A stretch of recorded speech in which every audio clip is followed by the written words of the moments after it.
In talking about drug legalization in the last video, I intentionally left out an important argument in favor of legalization, which is, who cares if something is potentially harmful for someone? It's my right to consume it or to practice it because I'm in control of my own life. I'm sovereign. And if that's not the case, then what role does the state play in regulating harmful substances?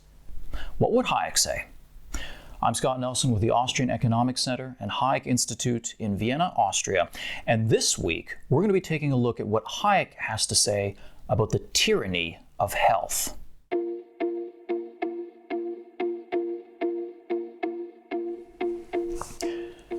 All right, so as tends to happen in many of these videos, I've probably packed it with too many ideas and raised more questions than I can actually answer. But I'm not here to tell you what to think. You have the government for that. So let's get started by going back to the 19th century liberal John Stuart Mill and his articulation of what is called the harm principle. And so I quote from Mill here. The sole end for which mankind are warranted, individually or collectively, in interfering with the liberty of action of any of their number is self-protection. The only purpose for which power can be rightfully exercised over any member of a civilized community against his will is to prevent harm to others. His own good, either physical or moral, is not a sufficient warrant. He cannot rightfully be compelled to do or forbear because it will be better for him to do so, because it will make him happier, because, in the opinions of others, to do so would be wise or even right. Over himself, over his own body and mind, the individual is sovereign. Okay, so this is the harm principle. And it seems to me, in some respects, to be one of the key moral pillars of our time. One of the things I also find so interesting about it is that it's applied predominantly to physical health. We find all sorts of warnings about the evils of drugs or alcohol and tobacco. Some of these substances we're more permissive of than of others. In all of these cases, though, generally we concede that such substances are harmful. Or if the substance isn't harmful, then it's addictive, and it's the addiction that's harmful. And if something is harmful, then we shouldn't do it to ourselves, or we shouldn't be permitted to do it to ourselves. And so as I mentioned in the previous video, I think Hayek's inclination would be to leave such decisions to the individual. I think he would incline to the view that the individual is sovereign. And I think he would subscribe to the argument that was clearly articulated by his mentor, Ludwig von Mises, who said, and you'll have to pardon the length of this quote, but I think it's worth reciting in full, not least because it also forces us to bear in mind how prescient Mises was when he wrote it in the 1920s. So here's Mises. Whoever is convinced that indulgence or excessive indulgence in these poisons is pernicious is not hindered from living abstemiously or temperately. This question cannot be treated exclusively in reference to alcoholism, morphinism, cocainism, etc., which all reasonable men acknowledge to be evils. For if the majority of citizens is, in principle, conceded the right to impose its way of life upon a minority, it's impossible to stop at prohibitions against indulgence in alcohol, morphine, cocaine, and similar poisons. Why should not what is valid for these poisons be valid also for nicotine, caffeine, and the like? Why should not the state generally prescribe which foods may be indulged in and which must be avoided because they are injurious? In sports, too, many people are prone to carry their indulgence further than their strength will allow. Why should not the state interfere here as well? Few men know how to be temperate in their sexual life, and it seems especially difficult for aging persons to understand that they should cease entirely to indulge in such pleasures, or at least do so in moderation. Should not the state intervene here too? More harmful still than all these pleasures, many will say, is the reading of evil literature. Should a press pandering to the lowest instincts of man be allowed to corrupt the soul? Should not the exhibition of pornographic pictures, of obscene plays, in short, of all allurements to immorality be prohibited? And is not the dissemination of false sociological doctrines just as injurious to men and nations? Should men be permitted to incite others to civil war and to wars against foreign countries? And should scurrilous lampoons and blasphemous diatribes be allowed to undermine respect for God and the Church? We see that as soon as we surrender the principle that the state should not interfere in any questions touching on the individual's mode of life, we end by regulating and restricting the latter down to the smallest detail. It's interesting to see some of the examples that Mises runs through here, not least because nowadays we're rather harsh on some of the substances and practices, but not on others. Mises, for example, he pairs alcohol and cocaine, and we're certainly more permissive of the former than we are of the latter. Similarly, he also pairs nicotine and caffeine, and we demonize the former while we sleepily consume the latter many times a day. We cite the health risks associated with some of these substances, but we're far more permissive of sports, and extreme sports, that can be very dangerous indeed. But perhaps the comparison there actually is not very appropriate. I mean, there is a certain heroism, isn't there, to accomplishing great feats of physical strength and skill of which few human beings are capable. Whereas on the other side of the coin, it's much easier and considerably less heroic to smoke and drink. Unless you're doing a keg stand, which is very heroic. In any case, I think the point Mises makes about the danger of trying to restrict people from risky behavior is an apt one. But it's not just the risk of creeping restrictions. It's also that our understanding of danger changes over time. Anyone who grew up in North America in the 90s will remember playgrounds that were far more dangerous than the playgrounds today. Tolerance for danger, or risk tolerance, is something that changes over time, and it would seem to me that we are getting more and more risk averse. So I think Hayek would have sympathized with Mises, with the quote that I read above. Nevertheless, Hayek does say something that could leave the door wide open to potential abuse. And so we need to go into that. I mentioned it in the last video, but I'm going to cite it again here so that it's fresh. Hayek says, "It can hardly be denied that the choice of the consumer will be greatly facilitated and the working of the market improved if the possession of certain qualities of things or capacities by those who offer services is made recognizable for the inexpert, though it is by no means obvious that only the government will command the confidence required. Building regulations, pure food laws, the certification of certain professions, the restrictions on the sale of certain dangerous goods, such as arms, explosives, poisons, and drugs, as well as some safety and health regulations for the processes of production, and the provision of such public institutions as theaters, sports grounds, etc., certainly assist intelligent choice and sometimes may be indispensable for it." So in this passage, the point for Hayek is not just that individuals should be free, but that they should make intelligent choices, and that the working of the market would be improved thereby. So that means then that some restrictions are permissible. But what kind? Because here's where it becomes a little bit more complicated.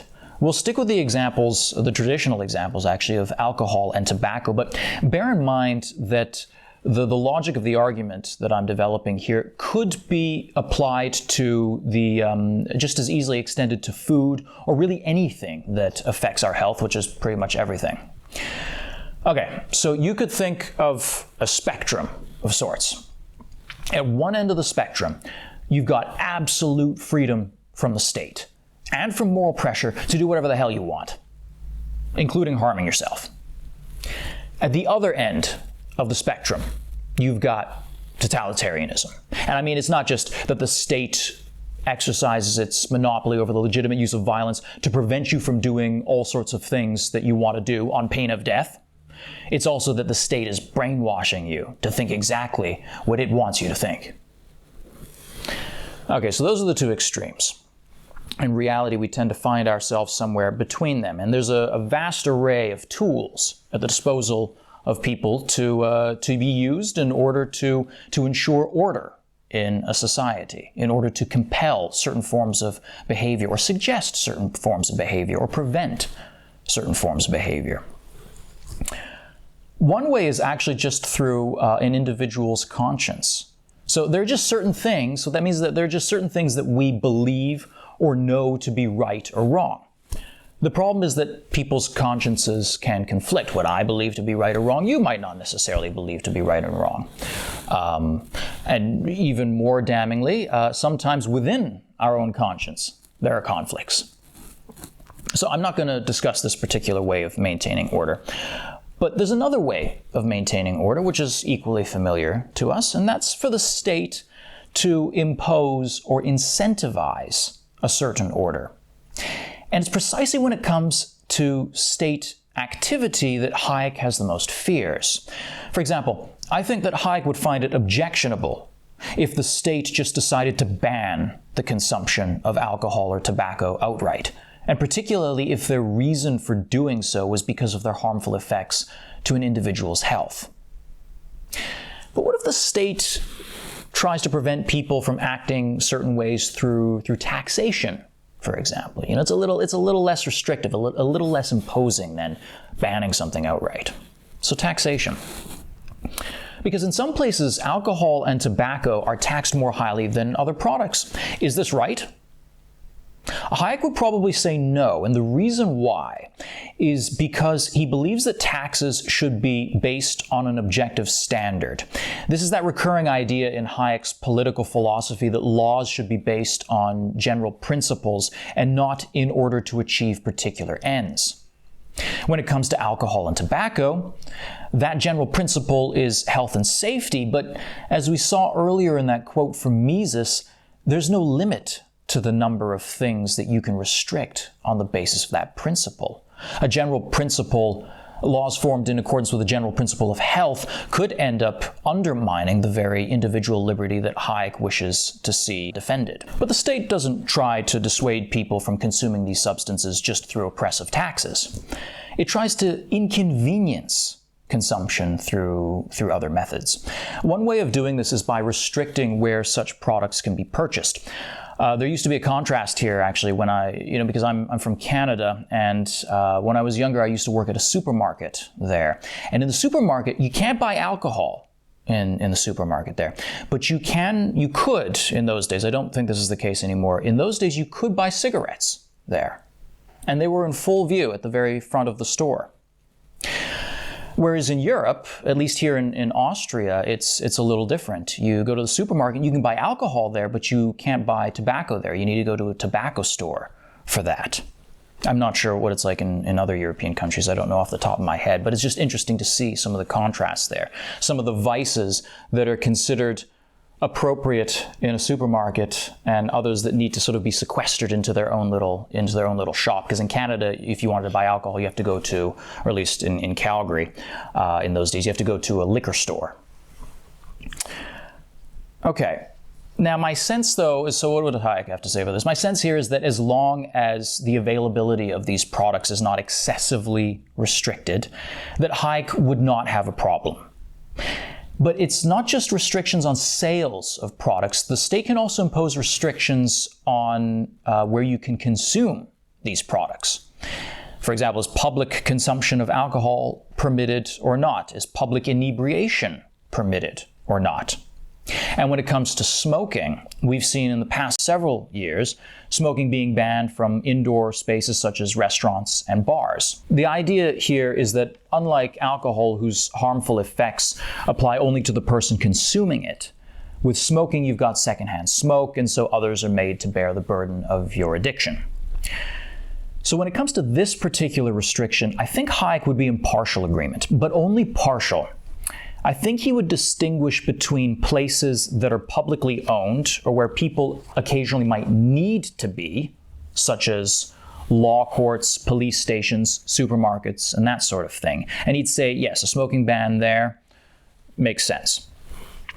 But I don't think he would support a ban in restaurants and bars. That's because those are private locales. If people are smoking inside and you don't like it, then don't go there. I think Hayek would leave it up to the discretion of the proprietor to decide whether to permit smoking in his establishment or not. It's his property. And he bears the consequences of his decision. It may be the case that the majority of the population doesn't smoke and yet likes going to non-smoking bars and restaurants. And in that case, it would be in the proprietor's economic interest to ban smoking from his establishment. But ultimately, I think for Hayek, the choice would be up to the business owner and not up to the state. But there's another way that the state can suggest certain forms of behavior, and we're very keen on this. That's through education and raising awareness. The labels on alcohol or the packaging of cigarettes can indicate their potential effects on your health. If these sorts of labels lead you to make a more intelligent choice, then Hayek, by his own admission, would have to support them. Of course, the assumption here is that the more intelligent choice is to give up alcohol and tobacco because of their harmful effects on health. And so we return to where we were at the outset, that physical health is one of the gods of our time. Which is ironic because given for much of the intellectual history in the Western world, it was actually the mind that was seen as superior to the body. Something impairing your mind was far more to be feared than something impairing your body. And interestingly, by that ethical standard, one could argue that tobacco is far less harmful than drugs or alcohol. But I want to pause for a moment on this last technique, the idea of raising awareness, educating people or re-educating people. For Hayek, putting labels on potentially harmful products could be permissible because it makes people aware of the risk they're taking. Knowledge of risks is what allows people to make intelligent choices, whether that choice is to continue to consume that product or to give it up. But when education is part of a campaign in tandem with taxation and other forms of restriction, in order to make people behave a certain way or even think a certain way, then that's coercion. Education in this guise is not really education. It's not really training critical thinking and open-ended answers. It's actually just propaganda. Because true education, when it comes to things like the study of human beings, society, politics, philosophy, not mathematics or natural science or anything like that. When it comes to the social studies, as it were, education in these things is open-ended. It leaves the choice up to you. That's the whole point. It gives you the tools so that you can make intelligent choices as an autonomous human being. It actually supports your individual liberty. That's what a true education does. So Hayek's major concern is always with the state imposing forms of behavior on people, and we've seen that he can be more permissive or less permissive of such interference depending on what form it takes. But there's a way of controlling behavior that exists between the individual's conscience, on the one hand, and state intervention. And that's moral pressure from society. When it comes to this method, Hayek is considerably more tolerant. As long as the state isn't pressuring people to do or not do certain things, he's fine. But if other people are pressuring you, if the burden of public opinion weighs down upon you, Hayek has fewer problems. I think one of the reasons for this is because he sees the state occupying a unique position as having monopoly over the legitimate use of violence, which is why he was always more worried about state pressure than societal pressure or moral pressure. But it was precisely this societal pressure, this moral pressure, the pressure of public opinion, that thinkers such as John Stuart Mill considered potentially as tyrannical as state power. How often, for example, have we seen people's lives ruined by accusations, sometimes groundless, brought before the court of public opinion where there is no due process, there is no presumption of innocence. The accusation is the verdict. Even if the defendant makes clear his side of the story, people rarely pay attention long enough to care. So gently contra Hayek, I sometimes sense there might be too much moral pressure, too much moralizing, too much annoying virtue signaling these days, all of which could just as easily turn people against the forms of behavior that are being advocated. Now, of course, in Hayek's defense, his support for moral pressure over state pressure was because he approved of the moral praise and blame that would make people have a greater sense of personal responsibility. And to the extent that it does foster this sense of responsibility, then great. But I still find myself wondering if moral pressure sometimes leads people, whether guilty or not, to keep their head low, to hide, to acquiesce, and to let the wave of moral outrage pass them by. In other words, I wonder if a culture of excess moral pressure fosters a culture of passing the buck and avoiding responsibility. And that's what Hayek would say. This guy is awesome. He's got a lot of great stuff to say. I hope you've really been enjoying our videos. If you have, and if you'd like to hear what Hayek has to say about something else, anything, then let me know in the comments. And please don't forget to like, subscribe, and share with your friends.